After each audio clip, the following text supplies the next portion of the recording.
When it comes to ultra short throw DLP projectors, one of the biggest challenges has always been black level performance. The new AWOL Vision Aetherion Max aims to address exactly that weakness, drawing upon an enhanced black level system first seen on the company's highly regarded Valerion longer throw projectors.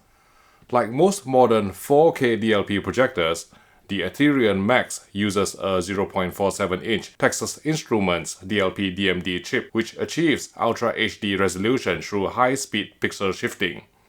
On a full black test pattern, the projector dims its laser light output, allowing it to achieve a quoted full-on, full-off contrast ratio of up to 6,000 to 1 depending on the iris setting.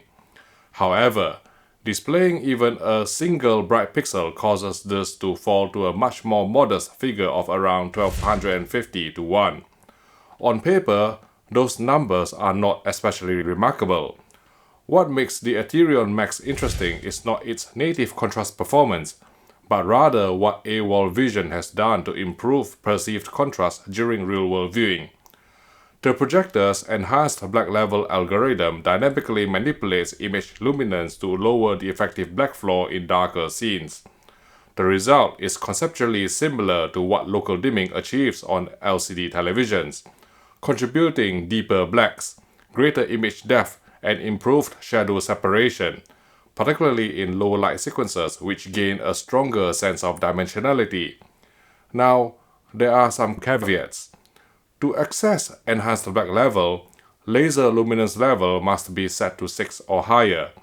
Fortunately, this isn't much of a restriction, because for HDR viewing, we would recommend leaving laser luminance level at the maximum value of 10 anyway for the greatest HDR impact.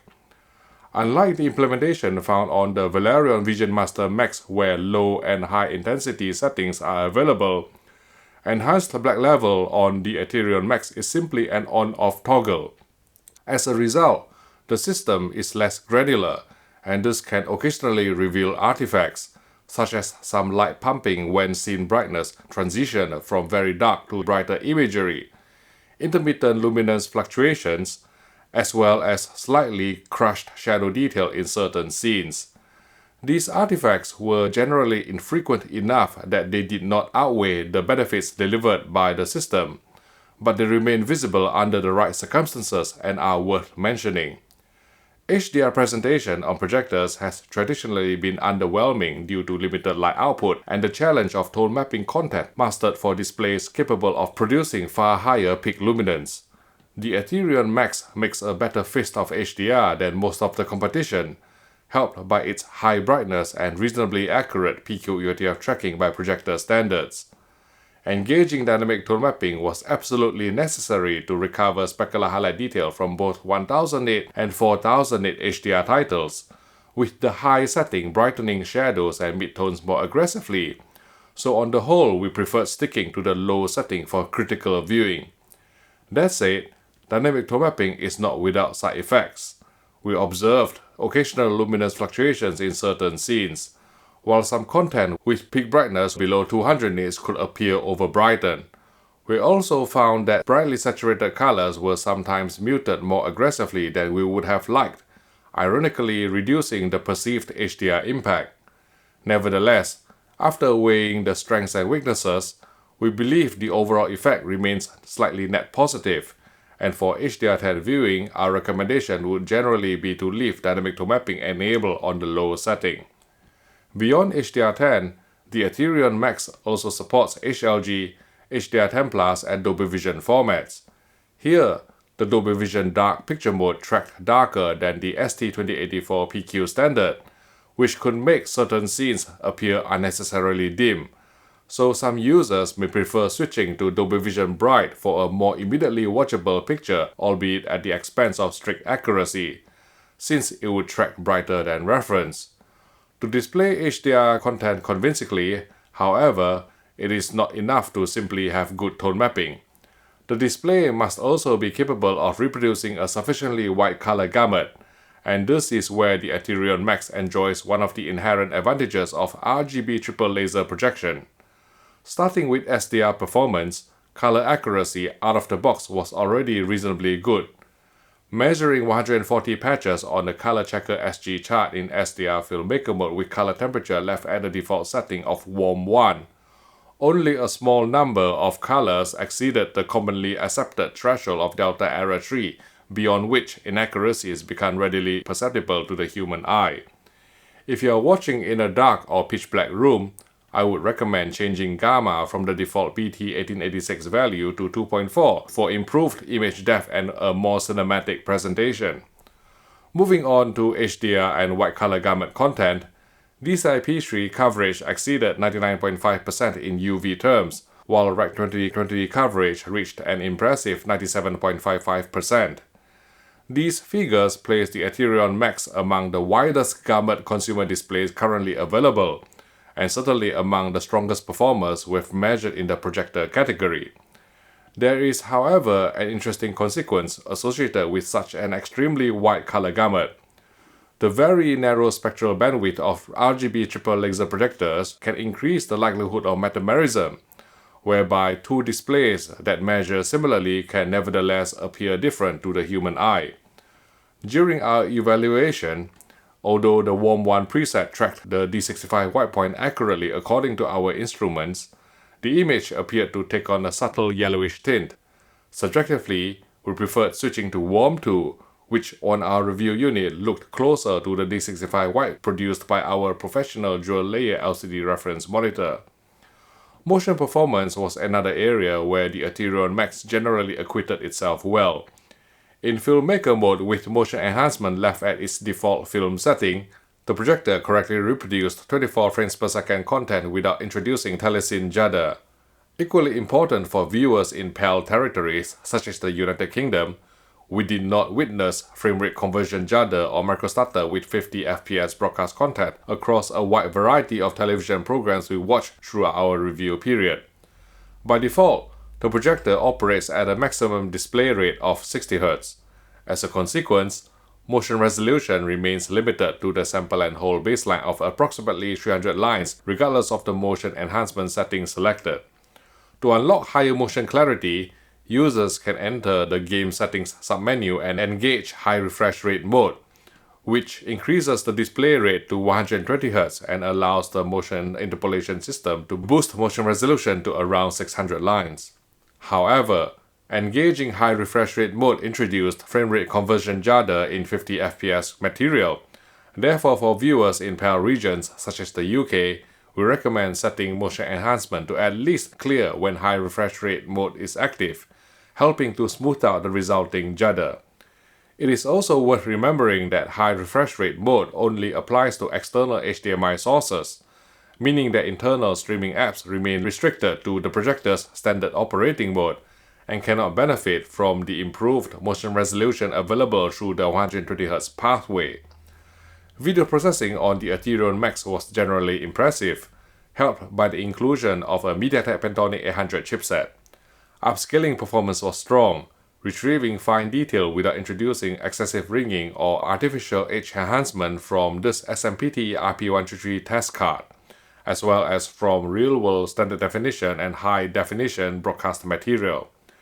Despite lacking any dedicated film mode control within the user menu, the projector correctly detected 3-2 and 2-2 cadences in interlaced film-based content. Video-based interlacing was also competent, exhibiting only minor jaggies on the third bouncing bar in this HQV benchmark test pattern. The projector manifested superb native 10-bit gradation, but please be aware that clamping down the mechanical iris could introduce more polarization. Some iris settings proved cleaner than others, including our favorite manual option of 4, which provided the highest contrast, but none were as smooth as leaving the iris fully open at the off setting. Screen uniformity on our review sample was excellent. Full-field gray slides revealed no visible hotspots, color tinting, or luminance inconsistencies. Those of you familiar with dark uniformity issues on OLED televisions will be pleased to hear that such concerns are largely absent here. Before moving on to gaming, let's briefly discuss 3D performance, which was mutually exclusive with high refresh mode on the Aetherion Max. Unfortunately, on the latest firmware available at the time of publication, The projector failed to resolve full HD 3D vertical resolution according to our own custom-authored 3D test pattern. We also observed telecine judder with 24 FPS 3D movies, likely because motion enhancement is unavailable in 3D mode and therefore proper pull-down processing cannot be applied. Gaming specifications have become increasingly important in recent years, and the Aetherion Max is unusually well equipped for a projector. Around the rear are 3 HDMI 2.1 inputs offering the full 48 gigabits per second bandwidth, although one of these doubles as the eARC connection. In PC or game mode, input lag measured 9.2 milliseconds at 60 frames per second, falling to just 6.5 milliseconds at 120 FPS once high refresh rate mode was manually enabled. The projector can even accept a 240 FPS video signal at 1080p resolution, reducing latency further to an impressively responsive 3 milliseconds. Despite being powered by a MediaTek Pantonic 800 chipset and supporting high refresh rate mode, the Aetherion Max did not support 4K 120Hz Dolby Vision gameplay from the Xbox Series X, though in practice we would probably disable Dolby Vision for gaming anyway, since, as with many displays we've tested, Dolby Vision game mode tracked noticeably brighter than the ST2084 PQ standard, resulting in a less accurate presentation than HDR10. The projector does not support HDRG or source-based tone mapping, so attempting to calibrate HDR games using conventional HDRG clipping patterns can produce excessively high max TML and max FFTML values, leading to a washed-out image with blown-out highlights. Through our testing, we found that manually setting both max TML and max FFTML to 300 nits delivered significantly better results, preserving more specular highlight detail while maintaining overall image balance. Unlike on the Valerion Vision Master Max, enabling dynamic tone mapping on the Aetherion Max did not recover additional highlight detail in HDRG-compliant games. Instead, it merely brightened the image further, increasing the likelihood of clipping. Consequently, we preferred leaving dynamic tone mapping disabled for gaming use. Design-wise, the Aetherion Max is one of the more distinctive ultra-short-throw projectors currently available on the market, featuring a futuristic aesthetic rather than a rectangular box-like appearance common among UST projectors. Build quality is top-notch, with the chassis finished in an attractive gunmetal grey color scheme that conveys a premium feel appropriate for a flagship product.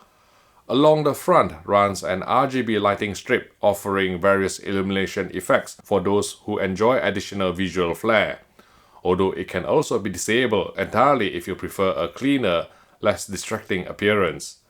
Another welcome touch is the motorized lens cover, which automatically protects the projector's exposed optical assembly when not in use. The user experience is generally positive.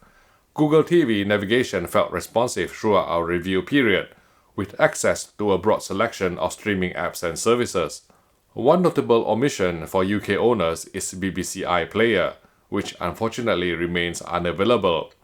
As for audio performance, if you're investing in a large screen projection setup capable of delivering a truly immersive viewing experience, we would strongly recommend pairing it with a dedicated home cinema sound system. Nevertheless, the integrated speakers are perfectly serviceable for day-to-day use. Dialogue remained clear and intelligible, while higher frequency effects were reproduced with reasonable precision. Bass performance, unsurprisingly, is limited, but that's hardly unexpected given the physical constraints involved. Fan noise was also well controlled and never became a distraction during normal viewing. Like many RGB triple laser projectors, the Aetherion Max exhibits some degree of laser speckle. Fortunately, the effect was relatively mild on our review sample and was not something we found bothersome from a normal sitting distance. The projector also delivers an impressively sharp image, but as with any single-chip DLP design, viewers who are sensitive to rainbow effect should remain aware of the possibility. To mitigate this phenomenon, AWOL Vision has implemented an RBE reduction system based on image blending techniques. Unlike on the Valerion Vision Master Max, there is no dedicated user control for this feature, though it appears to be active when color temperature is set to warm 1. As someone who is not especially sensitive to rainbow artifacts, I cannot definitively comment on its effectiveness for viewers who are. To sum up, the AWOL Vision Aetherion Max is one of the most impressive ultra-short-throw laser projectors we've tested in terms of overall picture quality. While brightness, color gamut, and gaming responsiveness are all commendable, the headline feature is undoubtedly the enhanced black level system. By lowering the perceived black floor in dark scenes, AWOL Vision has succeeded in addressing one of the long-standing weaknesses of ultra-short-throw DLP projection.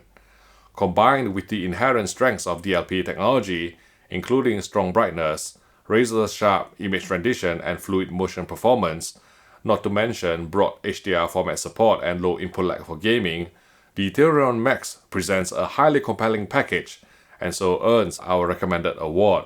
Of course, no display is perfect. The enhanced black level and dynamic tone mapping algorithms remain less refined than we would like, with luminance fluctuations and occasional artifacts being more visible than ideal. The projector's 3D implementation is also disappointing, owing to its inability to fully resolve Full HD 3D resolution and accurately reproduce 24p 3D content. That said, if you're looking for a premium ultra-short-throw projector capable of delivering outstanding color reproduction, smooth motion handling, responsive gaming performance, and most importantly, improved perceived black levels for a DLP-based UST projector, then the Aetherion Max deserves a place on your shortlist. To watch more of our projector reviews, please click here for our playlist, and I'll see you in our next video.